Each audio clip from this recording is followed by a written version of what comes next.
नमस्कार, एक बार पुनः जीएलसी बीकानेर यूट्यूब चैनल पर आपका स्वागत है। आज हम परिवीक्षा अधिनियम 1958 के महत्वपूर्ण चैप्टर परिवीक्षा अधिकारी सेक्शन 13 और सेक्शन 14 को अध्ययन करेंगे।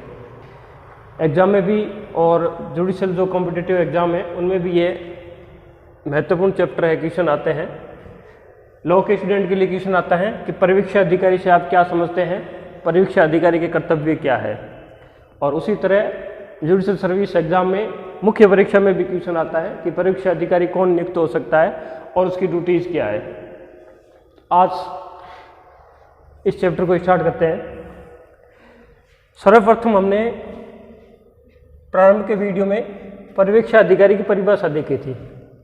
प्रोबेशन ऑफिसर की डेफिनेशन है सेक्शन 2B। सेक्शन 2B में परिवीक्षा अधिकारी को परिभाषित किया गया है। According to section 2 clause B, परिवीक्षा अधिकारी वह व्यक्ति है जिसे राज्य सरकार ने धारा 13 में या तो नियुक्त किया है, अपॉइंट किया है, या फिर रिकॉग्नाइज मान्यता प्राप्त कोई भी अधिकारी है वो परिवीक्षा अधिकारी होगा।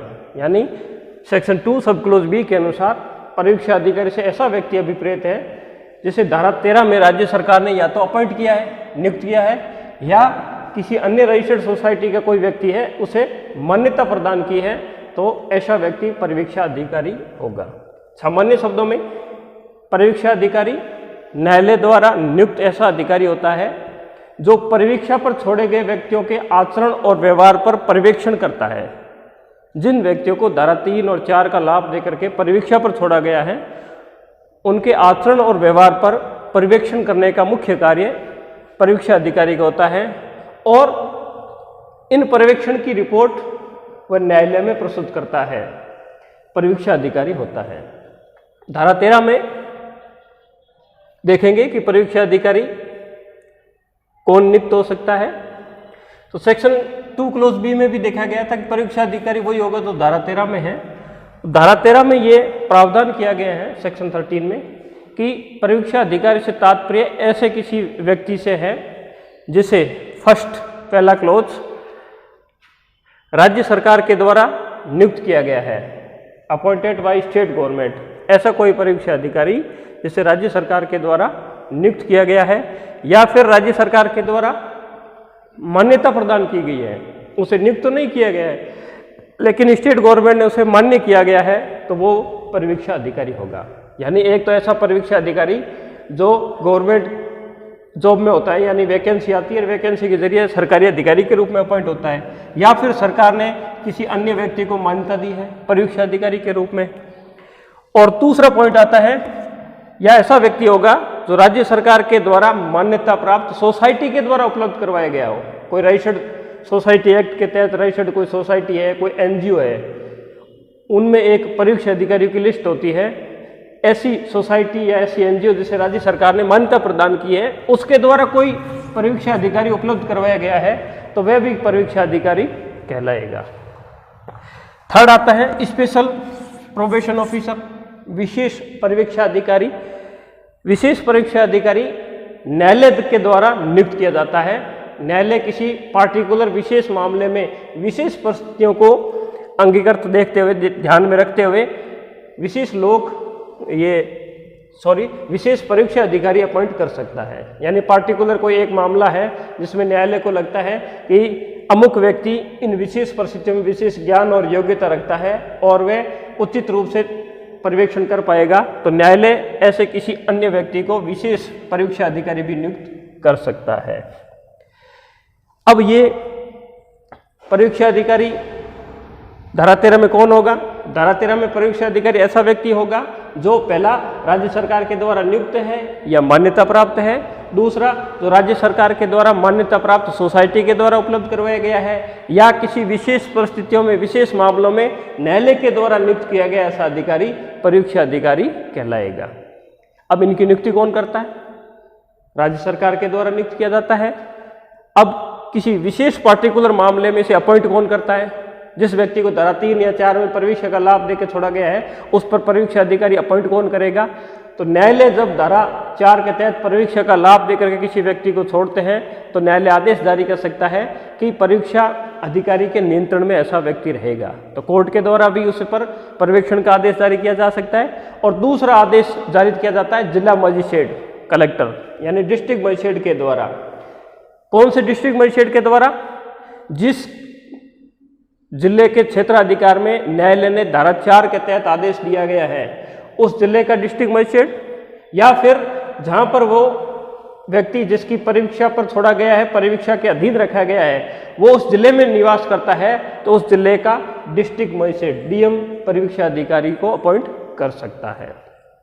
अब ये जो परीक्षा अधिकारी होगा ये धारा 15 इस अधिनियम की सेक्शन 15 में है कि ऐसा परीक्षा अधिकारी आईपीसी की धारा 21 के तहत लोक सेवक होगा। According to section 21 of IPC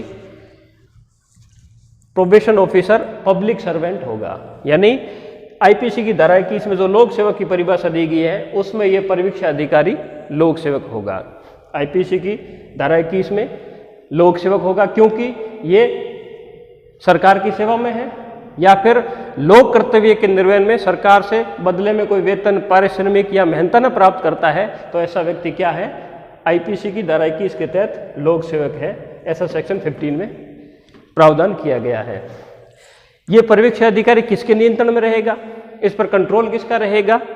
तो ये उस जिले में, जिस जिले में इसकी नियुक्ति हुई है, जहां पर वो अपराधी निवास करता है या परीक्षाधीन व्यक्ति निवास करता है, उस जिले के डिस्ट्रिक्ट मजिस्ट्रेट, जिला मजिस्ट्रेट जिसे सामान्यतः हम कलेक्टर कहते हैं, उसके नियंत्रण में रहेगा। जिस जिले में परीक्षा अधिकारी की नियुक्ति हुई है उस जिले का जो डिस्ट्रिक्ट मजिस्ट्रेट है, जिला मजिस्ट्रेट है, उसके नियंत्रण में ये परीक्षा अधिकारी रहेगा। तो धारा 13 का मुख्य सार है कि परीक्षा अधिकारी ऐसा व्यक्ति होता है जिसे राज्य सरकार के द्वारा नियुक्त है या मान्यता प्राप्त है, जिसे राज्य सरकार के द्वारा मान्यता प्राप्त सोसाइटी के द्वारा उपलब्ध करवाया गया है, या पार्टिकुलर एक विशेष मामले में न्यायालय द्वारा विशेष परीक्षा अधिकारी नियुक्त किया गया है तो ऐसा व्यक्ति परीक्षा अधिकारी होगा और जिला मजिस्ट्रेट के नियंत्रण में ये रहेगा। अब इसका क्वेश्चन आता है कि परीक्षा अधिकारी के कर्तव्य क्या है? Duties of probation officer. Section 14 धारा 14 में परीक्षा अधिकारी के कर्तव्यों का वर्णन किया गया है। परीक्षा अधिकारी का मुख्यतः कर्तव्य होता है, पहला कर्तव्य होता है कि अभियुक्त व्यक्ति की परिस्थितियों की जांच करना। यानी जिस व्यक्ति को परीक्षा अधिकारी के नियंत्रण में रखा गया है, जो एक्यूज है, उसकी परिस्थितियां, उसके घर परिवार माहौल की जांच करना, उसके सामाजिक शैक्षणिक रहन सहन, परिवार के जो माहौल है उसकी जांच करके और उसकी रिपोर्ट किसको प्रेषित करना? न्यायालय में प्रेषित करना। तो पहला कार्य है ऐसे छोड़े गए व्यक्ति के घर परिवार के माहौल की जांच करना, उसकी परिस्थितियों की जांच करना और उसकी रिपोर्ट कोर्ट को प्रेषित करना। नेक्स्ट कार्य है कि परीक्षा अधिकारी ऐसे पर्यवेक्षण पर छोड़े गए व्यक्ति को नियोजन, एम्प्लॉयमेंट यानी रोजगार के अवसर ढूंढने में मदद करना। जिस व्यक्ति को प्रोबेशन पर छोड़ा गया है तो परीक्षा अधिकारी का यह कर्तव्य है कि उस व्यक्ति को उपयुक्त रोजगार मिले, इसके लिए भी वो उसका मदद करेगा, सहायता करेगा। साथ ही साथ उसका यह भी कर्तव्य है कि न्यायालय के द्वारा जिस मामले में सेक्शन 4 के तहत 4PO का लाभ दिया गया है उसमें कोर्ट ने कोई कंपनसेशन, पीड़ित को कोई प्रतिकर का आदेश दिया है या कोई पीड़ित व्यक्ति को जो खर्चे थे वो देने का आदेश दिया गया है न्यायालय के द्वारा, तो ऐसे प्रतिकर की राशि या ऐसे कॉस्ट, खर्चों की राशि को अदा करने में परीक्षा अधिकारी ऐसे अभियुक्त व्यक्ति की सहायता और सलाह करेगा। वो ये सलाह देगा कि आप न्यायालय के द्वारा जो प्रतिकर या खर्चा अधिरोपित किया गया है उसको किस रोजगार के अवसर पर उपलब्ध करके आप उसको चुकता कर सकते हो। यह भी सहायता और सलाह देने का मुख्य कर्तव्य परीक्षा अधिकारी का है। या फिर अन्य कर्तव्य, अदर ड्यूटीज जो न्यायालय के द्वारा अधिरोपित की जाए या समय समय पर सरकार के निर्देशों के अनुसार पालन की जाए। तो जैसा कि आपने देखा था कि परीक्षा का मुख्य उद्देश्य सुधारात्मक सिद्धांत पर चलता है। इसका मुख्य उद्देश्य व्यक्ति को दंड देने के बजाय परीक्षा पर छोड़ा जाता है ताकि वह समाज में पुनर्स्थापित हो सके और अपने पूर्व की भांति एक जीवन यापन कर सके। जो प्रथम बार अपराधी है उसे रिहेबिलिटेशन करने के लिए सोसाइटी में परीक्षा पर छोड़ा जाता है। तो यहाँ परीक्षा अधिकारी का भी कर्तव्य है कि ऐसे छोड़े गए व्यक्ति को घर परिवार माहौल की परिस्थितियों की जांच करना, उसकी रिपोर्ट न्यायालय में देना और उसके लिए कोई रोजगार के अवसर ढूंढने में प्रयास करना। और जब रोजगार के अवसर ढूंढेंगे तो कोर्ट के द्वारा कोई प्रतिकर और खर्चे अधिरोपित किए गए हैं तो उसको कैसे चुकाएगा, किस मद से चुकाएगा, किस रोजगार के तहत चुकाएगा, ये सहायता और सलाह देने का भी परीक्षा अधिकारी कर्तव्य है। या अन्य कोई कर्तव्य है तो न्यायालय के द्वारा अधिरोपित किया जाए, परीक्षा अधिकारी के मुख्य कर्तव्य होंगे। अब प्रश्न उत्पन्न होता है कि परीक्षा अधिकारी की क्या भूमिका है, रोल ऑफ प्रोबेशन ऑफिसर।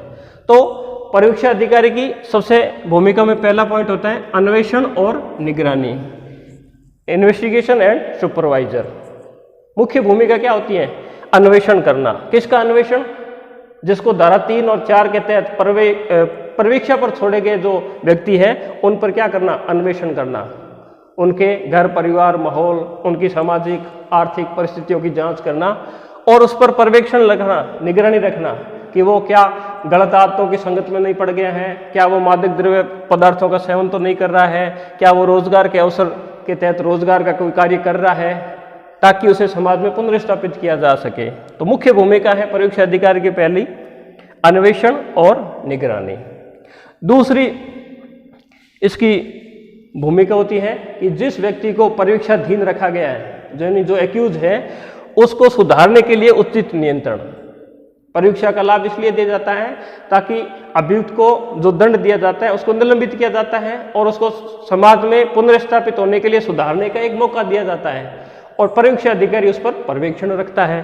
तो उस अपराधी को सुधारने के लिए उचित नियंत्रण का कार्य परीक्षा अधिकारी का होता है।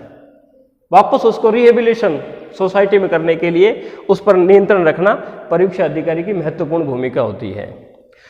नेक्स्ट मुख्य रोल होता है परीक्षा अधिकारी का विधिक प्राधिकारी, लीगल अथॉरिटी की तरह कार्य करता है।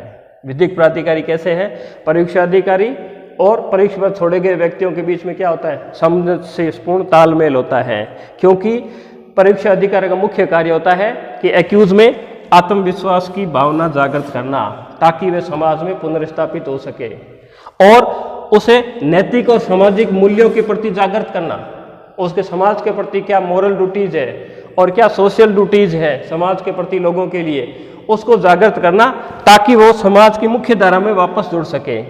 तो इसके लिए और फिर इसकी रिपोर्ट न्यायालय में प्रेषित करता है। उसी आधार पर न्यायालय शर्तों को घटा सकता है, बढ़ा सकता है और उसके जो बॉन्ड भरवाए गए उसे उन्मोचन भी कर सकता है। तो परीक्षा अधिकारी की एक भूमिका विधिक प्राधिकारी के रूप में भी है।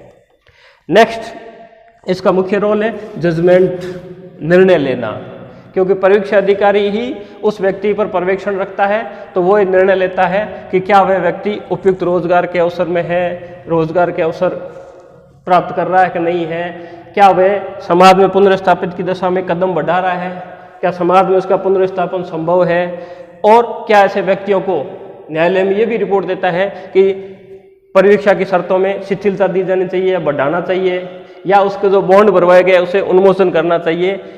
उक्त रिपोर्ट न्यायालय में पेश करता है। तो परीक्षा अधिकारी की एक मुख्य भूमिका निर्णय लेना भी है। तो स्टूडेंट्स, आज का ये व्याख्यान में महत्वपूर्ण चैप्टर है। क्वेश्चन आता है परीक्षा अधिकारी किसे कहते हैं और इसके कर्तव्य क्या है। तो धारा 13 में परीक्षा अधिकारी, सेक्शन 2B में डेफिनेशन, 13 में परीक्षा अधिकारी कौन हो सकता है, सेक्शन 14 में परीक्षा अधिकारी के कर्तव्य क्या है, और धारा 15 में यह बताया गया है कि परीक्षा अधिकारी लोक सेवक होगा। धन्यवाद। नेक्स्ट वीडियो में मिलते हैं। Thank you.